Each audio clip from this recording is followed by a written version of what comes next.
Procrastination's a cunning curse. I'm procrastinating on something else by making this video. You're procrastinating on something else by watching this video. Have you ever felt the weight of unfinished tasks weighing you down? It stinks, to say the least. In this video, I will make sure to help you overcome this feeling. We all face procrastination at one extent or another, but what typically happens is you have this feeling of, oh, okay, I could set this input, this deadline back all the way to like right before it's due or something like that. And then all of a sudden, when your back is against the wall, you got only so much time. All of a sudden, that takes all your attention, and everything else that you have on your calendar is basically just neglected. So how might you address this, you may ask? The first key is acknowledging your traits. I think really getting to know yourself is the first step to really hacking at this problem of procrastination. So what if, say, you're orderly? If you're an orderly person that likes to have everything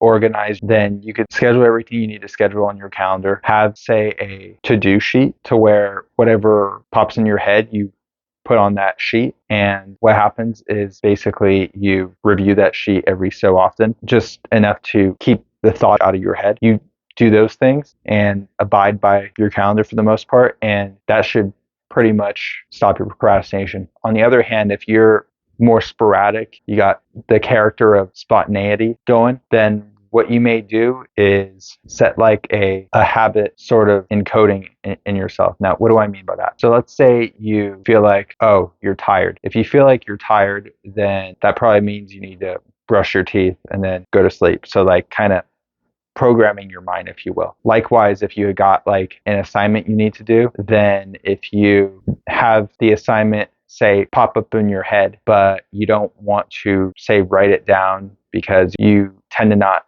trend toward being orderly, then what you may do is ask someone to remind you, or when you remember that you have an assignment, you can then possibly do it right then and there, or do parts of it. I'll finish off by summarizing a story that I had. So I had a instance where I was facing a ginormous task myself in some essay assignment or whatever for some class. And what happened was I was sitting in the front seat of a car thinking to myself, okay, what do I do? I got like nothing to do. Oh wait, I got an essay assignment. I don't really have that much time. I don't know, it's a lot. Maybe I should just put it off. And then I'm thinking, I could put 1 minute into it. And so I put a minute into it. But after I'd gotten started, a minute turned into 2 minutes, and then 3, and then so forth until, well, my mom or dad or whoever it was did not get back to the car until much later. My parents were pretty late to the car. It was like 2 hours later until I got picked up, and then by then I had finished my essay. So what's the takeaway from this? It's that you can actually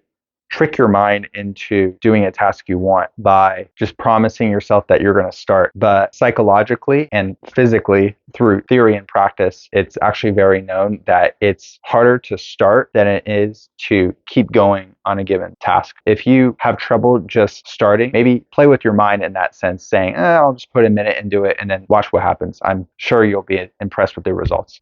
Adios.